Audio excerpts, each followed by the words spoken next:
의료에 대해서 먼저 살펴보겠는데요. 의료라는 것은 대법원 판례로 다음과 같이 정의가 되어 있습니다. 의학적 전문 지식을 가진 의료인이 진료, 검안, 처방, 투약과 외과적 시술을 시행하여 질병의 예방 및 치료 행위를 하는 것으로 정의가 되어 있습니다. 여기서 알 수 있는 것처럼 의료 행위는 의료인이 하는 것으로 되어 있고 질병의 치료뿐만이 아니고 질병의 예방도 의료 행위에 포함된다는 것을 알 수가 있습니다. 이와 같이 의료 행위는 매우 포괄적인 범위로 정의가 되어 있습니다. 의료 행위는 특성이 크게 5가지로 이렇게 생각을 해볼 수가 있는데요. 첫 번째는 위험의 내재성입니다. 환자의 신체를 절개한다거나 아니면 투약을 한다거나 주사를 한다거나 하는 행위와 함께 이루어지기 때문에 위험이 내재가 되어 있다고 말씀드릴 수가 있습니다. 그 다음 예측에 대한 곤란성인데요. 현대 의학 기술로도 모든 질병을 치료할 수가 없고 또 부작용이나 합병증과 같이 위험이 따를 수가 있기 때문에 이러한 것들에 의해서 예측에 대한 곤란성이 두 번째 특성이 되겠습니다. 세 번째는 의료인의 재량성인데요. 환자 개개인마다 체질과 특성이 다르기 때문에 의료인은 환자를 개별적으로 검사하고 진단해서 거기에 맞는 치료 방법을 선택하게 되는 의료인이 재량을 가지고 행위를 하는 재량성을 가지게 됩니다. 네 번째 특성은 비공개성인데요. 의료 행위는 공개되지 않은 곳에서 이루어지고 있고 또 프라이버시하고 매우 관련이 되어 있기 때문에 비공개성이 또 하나의 특성이라고 말씀드릴 수가 있습니다. 그리고 다섯 번째로는 전문성인데요. 의료인의 전문 지식을 바탕으로 이루어지기 때문에 환자가 그 내용을 쉽게 파악할 수 없는 이러한 특성을 가지고 있습니다. 이러한 것들이 이제 의료 행위라고 이제 말씀을 드릴 수가 있는데요. 그러면 IT는 무엇인가? 잠시 살펴보도록 하겠습니다. IT는 인포메이션 테크놀로지라고 해서 정보 기술의 약자인데요. 이 정보 기술이 단순히 정보를 처리하는 기술만 포함되는 게 아니고 정보의 획득, 또 정보의 처리, 또 정보의 전달, 그리고 정보의 활용까지도 우리는 IT의 범주에 포함을 시키고 있습니다. 정보를 획득하기 위해서는 다양한 센서 기술들이 필요하고 또 정보를 처리하기 위해서는 반도체 기술, 또 컴퓨터 기술, 또 소프트웨어 기술, 인터넷 기술들이 필요하게 됩니다. 또 이렇게 처리된 정보들을 전달하기 위해서는 여러 가지 통신 기술이 필요하게 되는데요. 유선통신뿐만이 아니고 무선통신, 이동통신, 위성통신도 IT의 범위에 포함되고 있습니다. 그리고 마지막으로 정보를 활용하기 위한 여러 가지 컨텐츠 기술, 또 방송 기술도 저희는 IT 기술로 포함시키고 있습니다. 그렇기 때문에 의료 IT 융합이라는 것은 앞에서 말씀드렸던 의학적인 전문 지식을 가진 의료인이 행하는 질병의 예방 및 치료 행위에 앞에서 말씀드렸던 IT 기술이 융합되는 것을 의료 IT 융합이라고 말씀드릴 수가 있습니다. 의료 IT 융합에 대한 논의가 지난 10여 년 동안 많이 이루어져 왔는데요. 크게 4가지 영역에서 의료 IT 융합을 살펴볼 수가 있습니다. 하나는 기존의 의료기기에 IT가 융합이 돼서 새로운 형태의 의료기기를 만들거나 기존의 의료기기를 고도화하는 IT 의료기기 분야입니다. 이것들을 통해서 치료의 효과를 극대화시킬 수 있는 다양한 의료기기들이 개발이 되고 있습니다. 그리고 두 번째로는 의료 서비스에 IT가 융합이 돼서 새로운 형태의 의료 서비스를 만들어가는 분야가 있습니다. 유헬스라든가 아니면 스마트 헬스라든가 그러니까 예전에 이제 ES라고 했던 것들이 이 범위에 포함이 됩니다. 그리고 세 번째로는 병원 정보화인데요.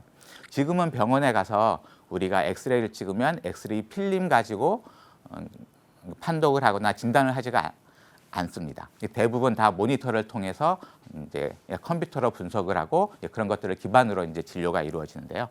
그런 것들을 병원 정보화라고 말씀드릴 수가 있습니다. 그리고 네 번째 영역으로는 의료 정보에 관련된 건데요. 병원이 정보화되면서 그러니까 진료한 기록들이 병원에 차곡차곡 쌓이고 있습니다. 이렇게 쌓인 그 정보들을 어떻게 잘 분석해서 새로운 가치를 만들어내느냐 하는 것이 의료 정보 분야라고 말씀드릴 수가 있겠습니다. 이와 같이 4개의 영역에서 의료와 IT의 융합이 이루어지고 있습니다.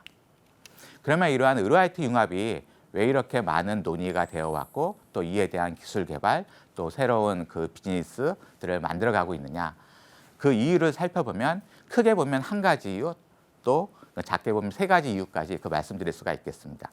가장 큰 이유는 고령화인데요. 노인 인구가 자꾸 많아지고 있습니다. 우리나라도 세계적으로도 가장 빠르게 고령화가 진행이 되고 있는데요. 노인 인구가 많아지면 결과적으로 이제 아픈 사람이 많아진다는 거고, 아픈 사람이 많아지면 의료 서비스에 대한 수요가 그만큼 폭발적으로 늘어난다고 말씀드릴 수가 있겠습니다. 그렇기 때문에 그렇게 급격하게 늘어나는 의료 서비스를 효율적이고 효과적으로 해줄 수 있는 그런 이제 기술들이 필요하게 되는데요. IT가 일반적으로 그러한 것들을 해줄 수가 있기 때문에 의료 IT 융합에 대한 논의가 많이 이루어지고 있습니다. 또한 이렇게 노인 인구가 많아지면 의료비도 급격하게 늘어나는데요. 이렇게 늘어나는 의료비의 부담도 IT를 의료에 융합함으로써 늘어나는 속도를 완화시키고 또 의료비를 절감하는 효과를 가져갈 수가 있습니다. 그리고 세 번째로는 급격하게 늘어나는 의료 서비스에 대한 수요를 충족시키기 위한 의료 전문 인력들이 부족해지게 되는데요. 이러한 부족해지는 전문 인력도 IT를 활용함으로써 우리가 해결해 나갈 수가 있습니다. 의료 환경이 결국은 환자의 치료에서 일반인의 건강관리로, 그리고 의료기관과 같은 공급자 중심에서 환자와 같은 수요자 중심, 그리고 일시적인 치료가 아닌 평생 건강관리와 또 질병의 예방으로 이렇게 변화해 갈 것으로 예상을 하고 있습니다.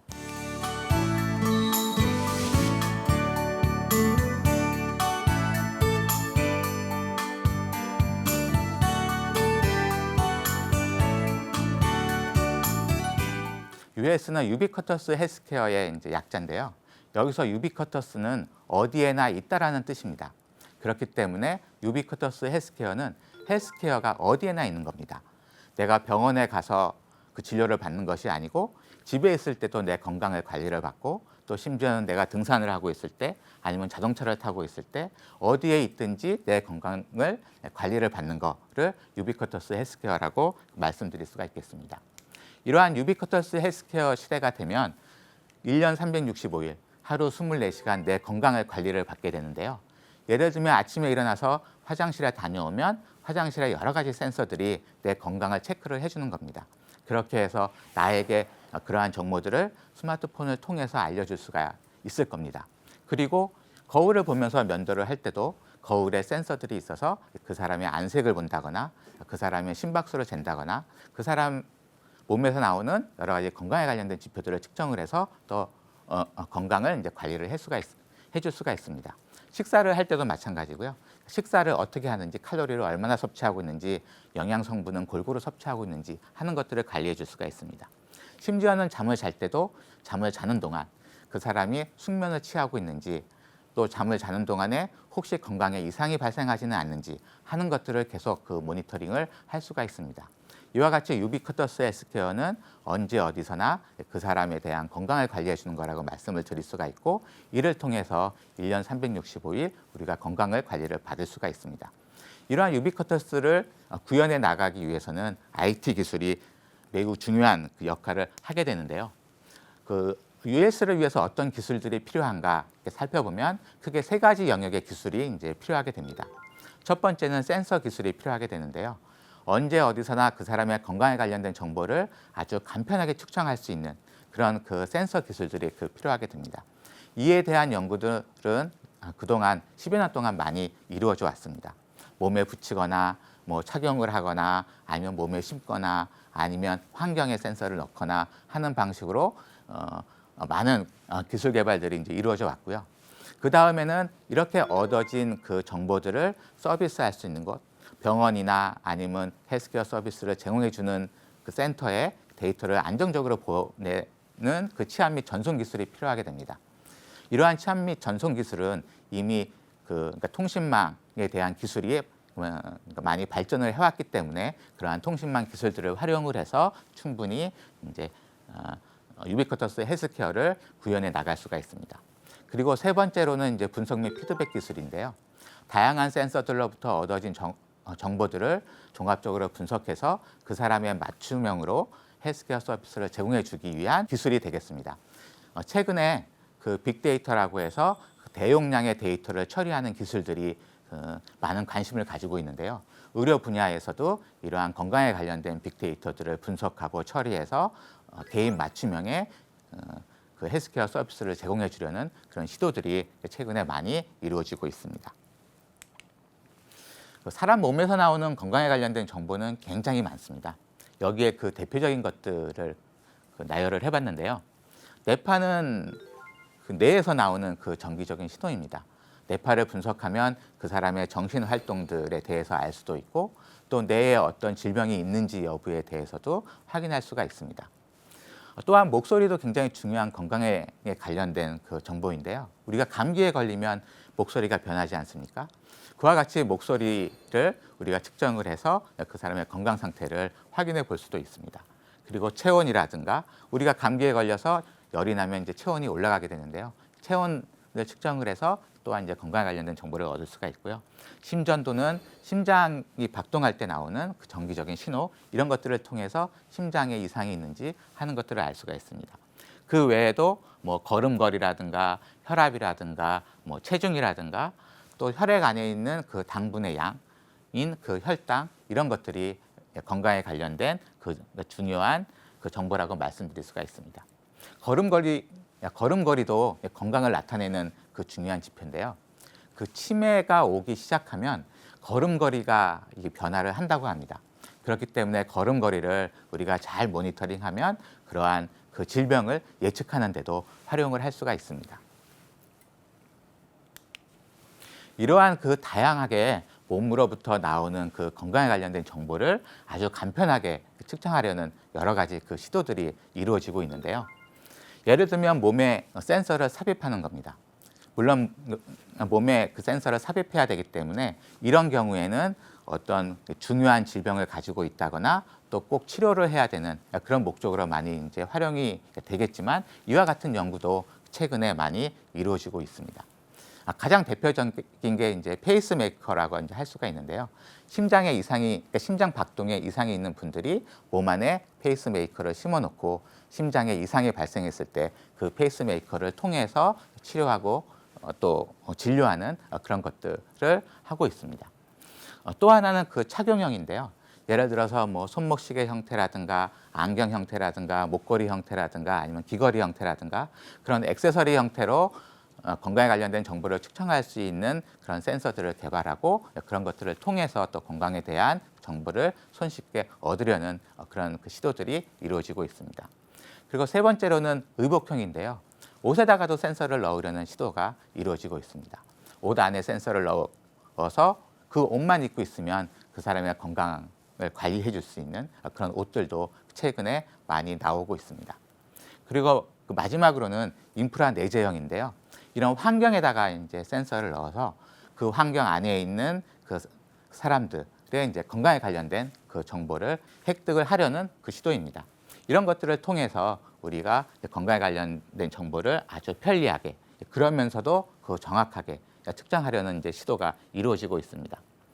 편리성 측면에서 바라보면 삽입형 센서보다는 착용형, 또 착용형보다는 의복형, 의복형보다는 인프라 내재형이 더 편리성이 높다고 말씀드릴 수가 있을 거고요.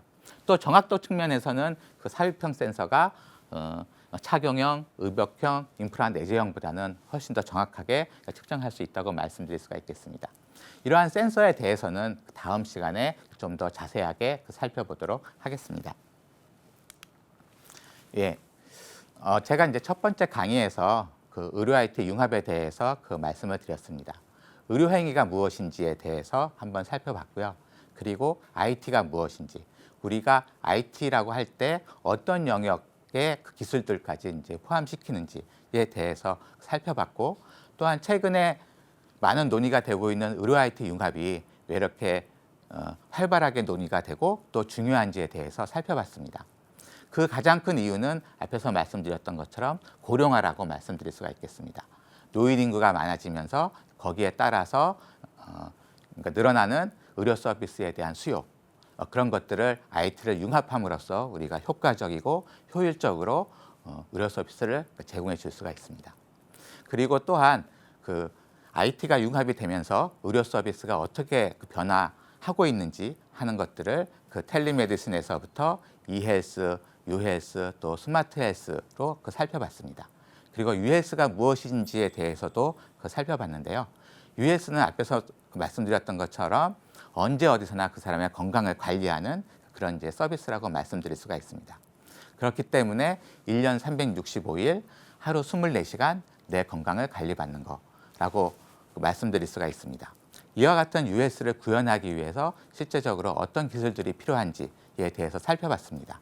센서 기술, 또 정보에 대한 전송과 취합 기술, 또 그렇게 얻어진 정보를 분석하고 또 피드백을 제공하는 기술, 이렇게 크게 세 가지의 기술들이 필요하다는 것을 확인할 수가 있었습니다.